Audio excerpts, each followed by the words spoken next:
So out we go. And I will preface this by saying, Chris Walby, I am full-on Bombers this weekend for the 107th Grey Cup. And I got to catch where you're at, man. You are a CFL legend. I would think you are at Grey Cup today. You going to the game? You know what? I wish I could go to the game. I was, I thought it might have a possibility this year, obviously with TSN 1290. But they're taking the better-looking guys out there, and they're leaving me and Lefty Old Westwood to do a 2-hour pregame show. So that's our contribution to the game. But the nice thing is, after that, I can come back here and enjoy a few with my family and friends. So we'll come back here and watch the big screen.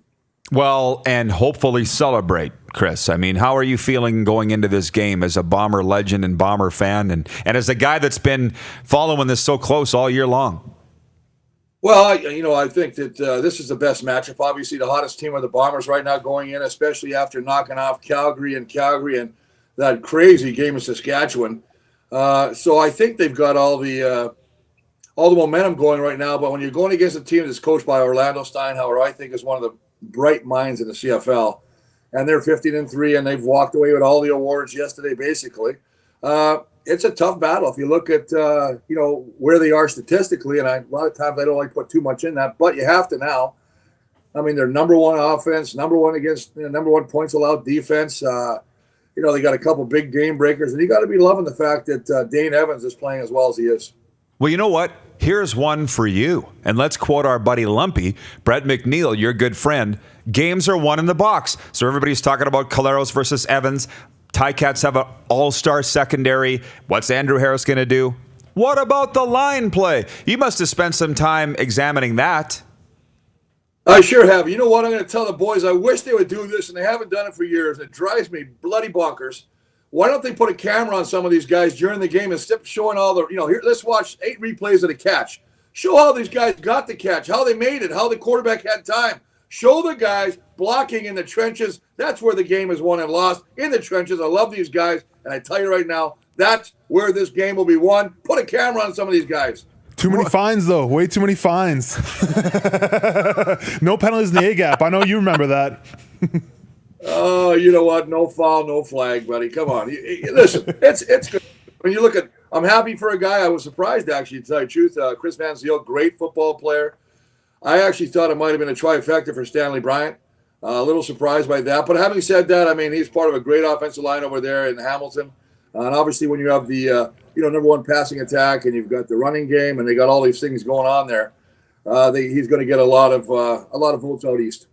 Well, these teams don't get to the Grey Cup without being good, and I'm just very quickly running through my mind. The Ticats O-line is outstanding. The Bomber O-line's pretty good. And I like the good. Come on, baby. No, go ahead. Who are you giving the edge to there? Oh, I don't know. Well, I think, you know what, I have to give the edge to the Bombers right now just because they have such a spectacular run game. This might be one of the days that Andrew Harris says, all you guys, screw you guys. You didn't vote for me for this. You didn't vote for me that. I know all the garbage surrounding that. And then not even to make the CFLPA team. I was surprised. And they make the long snapper gets in there. Hello. But anyway, that's a different argument, different day. But I just think that he's going to be playing tough. And if Chris Trevor can actually contribute running the ball, that might be a big bonus. I mean, obviously, Saskatchewan did a fantastic job of not allowing him to be even a factor last game. So, but I still think Chris Trevor brings that added dimension. He's a 6'3", 240-pound running back that can run over people. By the way, Travis Lulay was on with us earlier explaining the CFLPA team, and he said, don't read anything into it. Half the guys don't even cast their ballots. Isn't that something? That's an embarrassment. It really is, because it's the award that everybody, I know as a player, I got it a couple times. And you know what? You really take a lot of it out of, to me, nothing against the media, but these are guys that you played against. These are, your peers. So when you get the vote in and, somebody says you're doing this right and you get the vote, that means a lot to me. But then again, to hear stuff like that, and I know that happened because we used to get guys in there and they'd go, who is this guy? I don't even know this guy because I don't know who to vote for. And so they just, basically get the chalk out and just check. And then, some guy named Frankie's the really wins, I know it's unfortunate because it's a highly coveted award, and here's somebody telling me don't pay any attention to it. So that's their problem. But with Andrew Harris, I'm with you, but I thought he would have jammed it up everybody's posterior by now. Like, he hasn't been a factor yet in the playoffs. So is Sunday the time to do that, or do the Bombers just keep doing what they're doing? Well, it's interesting you say. For me, I think he's going to be a factor. He's only had 90 yards in 2 games against Hamilton. Hamilton's done a great job. But having said that, the first game, he only carried the ball 8 times. I mean, you got a guy that led the league in the CFL rushing 3 times in a row, and you're giving the pig 3 times? Come on, boys, shake your head. So I got to wonder what's going to happen, but I don't know. Collaros, man, I tell you what, the guy's getting stronger and stronger every game. 3-0 on the road. He's making some beautiful throws. I didn't know he was such a good touch passer on the deep ball, but oh, my God. So I got some optimism that, now we don't have to just rely on that run game. We can sit back there, and what a tandem he's doing right now with Kenny Lawler, who had great games against Hamilton, and obviously his new chemistry with Darvin Adams. I got a lot of respect for Lapo. He was one of my favorite offensive coordinators when he was here in 2009. I bet you he's cooking up something special to have Andrew Harris. Maybe he won't be the focal point, but he'll definitely do something special on Sunday. I bet he will.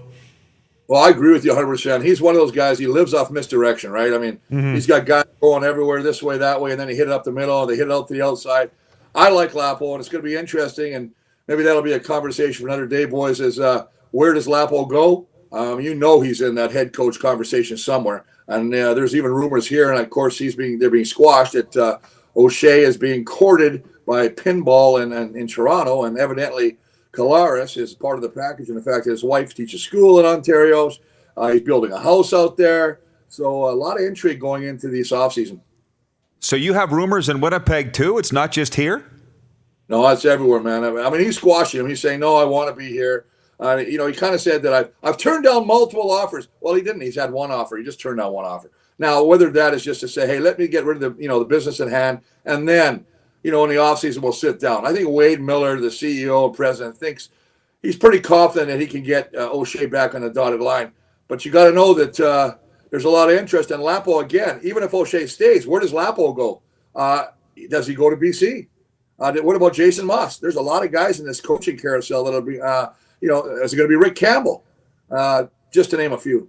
Of course. And it's, would he be allowed to go? And I was being facetious when I said you have rumors too, because we're rampant here. The McAdoo's going to be fired, and this is all going to happen. But this is what's fun about it.